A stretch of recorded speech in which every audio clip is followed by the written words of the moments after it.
Bueno, les he mostrado dónde estamos y acá ya hay los primeros turistas. Son casi las 10 de la mañana, un poco más tarde, es la hora en que se abre el Museo de Israel en Givat Ram, que es el lugar, de nuevo, quiero recordarles dónde estamos, porque esto es una serie y hice una apertura muy corta. Eh, es la hora en que se abre el Museo de Israel y el lugar donde vamos a ir hoy, el lugar donde estoy hoy, es la maqueta de Jerusalén en la época del siglo I, en la época del siglo I, después de la era común. Es decir, más o menos en la mitad del siglo I, si nos podemos ubicar, es la época en que ya eh, había muerto Herodes, es la época un poco después de los eventos del Nuevo Testamento, es decir, básicamente todavía acontecen cosas, pero Jesucristo ya había muerto para ese entonces. Entonces es una época, lo que caracteriza esta época son muchas cosas.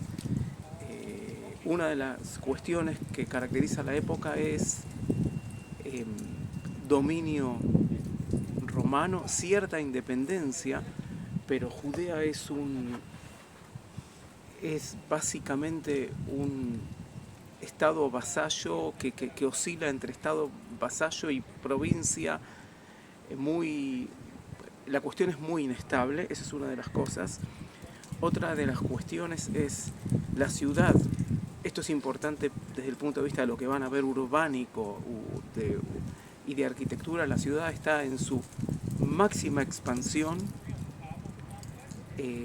y esa máxima expansión llega más o menos a los años 60, antes de la destrucción del templo, que es otro evento importante. Esto es justo antes, el ápice antes de la destrucción del templo, eh, y la ciudad llega a su máxima expansión, y esta máxima expansión está en una ciudad bordeada, bordeada por murallas, tema del que vamos a hablar. ¿Qué murallas? ¿Cuántas murallas? ¿Cómo se llama? Etcétera. Esa es otra cuestión. Y otra cuestión importante, vamos a hablar de las principales, es el fenómeno eh, religioso-político, digámoslo así. La sociedad está dividida, la sociedad de Judea, de Jerusalén, la capital, lo que alguna vez había sido la capital de Judea, se encuentra dividida en grupos determinados. Hay grupos que están, eh, de alguna manera, son grupos de sacerdotes, una élite sacerdotal, una élite económica que está muy del lado de, del conquistador romano, disfruta de eso, pero por supuesto ideológicamente puede ser que tenga algunas diferencias. Tenemos que estos se llaman los saduceos, otros son la mayoría del pueblo, que en general no goza de una situación, entre ellos podemos encontrar algunos que sí, pero no gozan de una situación económica demasiado beneficiosa, que son los fariseos. No hay que confundir mucho con lo que dice a veces el Nuevo Testamento, habla de estos grupos como un poco despectivamente, pero dejemos eso de lado por ahora. Y después hay una serie de grupos, dentro de los fariseos hay grupos que se quieren rebelar, o sea, hay subgrupos que tienden a querer sacarse el yugo romano, lo que finalmente va a llevar a una revolución y el fracaso de una revolución, que esto va a ser antes de la maqueta, no vamos a entrar en ese tema. Y hay un grupo de personas eh, que se resisten y se reniegan a todo lo que pasa en el templo y todo lo que pasa en la ciudad, y proponen otro tipo de vida que se podría parecer en cierto modo una vida monástica. Creen en una visión escatológica, es decir, en un más allá.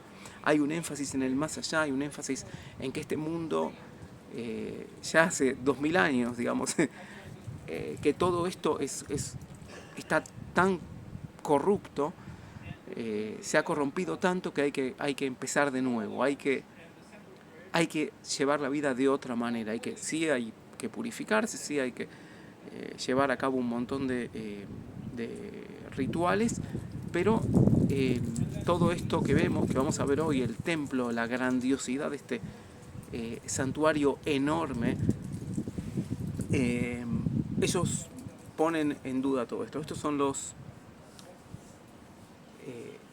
esenios, Estos grupos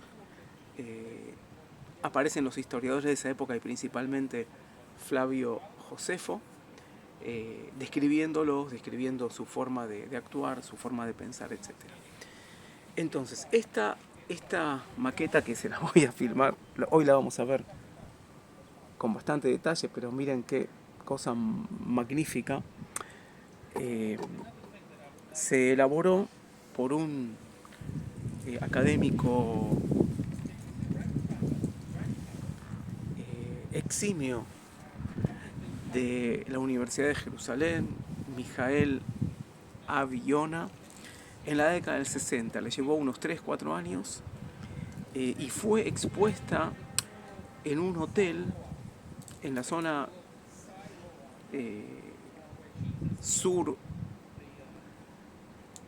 sur-centro de Jerusalén, digamos, por decirlo así, cerca de lo que es la avenida, la autopista Begin, hoy en día, la autopista 50, al sur, para quien conoce, que se llamaba Holyland.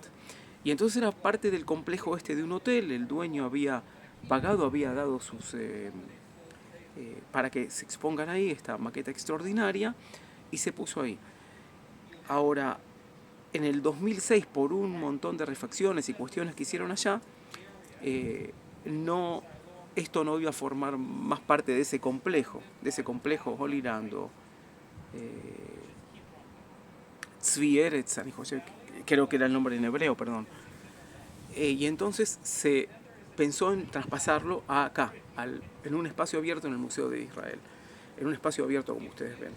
Y es así como se hizo, se cortó, se serruchó en 1000 partes y se pasó una por una y se rearmó acá en este lugar. Lo que quiero decir es un par de cosas sobre la maqueta antes de empezar a desglosar lo que hay acá. La época más o menos del 40 al 60, más o menos, de la era cristiana. Las medidas de la maqueta son una escala de 50 a 1. Es decir, si yo agrando esto 50 veces, llego a la dimensión real. Otra cosa, cuando se transportó la maqueta acá en el 2006, como se dijo, se hizo de tal manera que esté en las direcciones sean exactamente iguales, es decir, el norte al norte, el sur al sur, el este al este y el oeste al oeste. Lo que trae esto es un sentido de la ubicación espectacular, porque puedo ser muy realista, y otra cosa es que yo puedo estar por afuera de la ciudad, de la maqueta, y estar en un lugar de la ciudad que no está representado. Por ejemplo, si yo me subo allá arriba, no sé si, vamos a ver, ven que ahí hay una explanada, un balcón, llámenlo como quieran.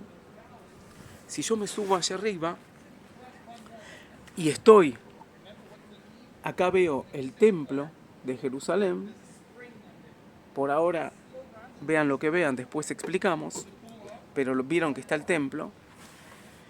Quiere decir que yo ahí estoy en el Monte de Olivos, a pesar de que el Monte de los Olivos no está en la maqueta y que está el valle, el torrente de Cedrón en el medio.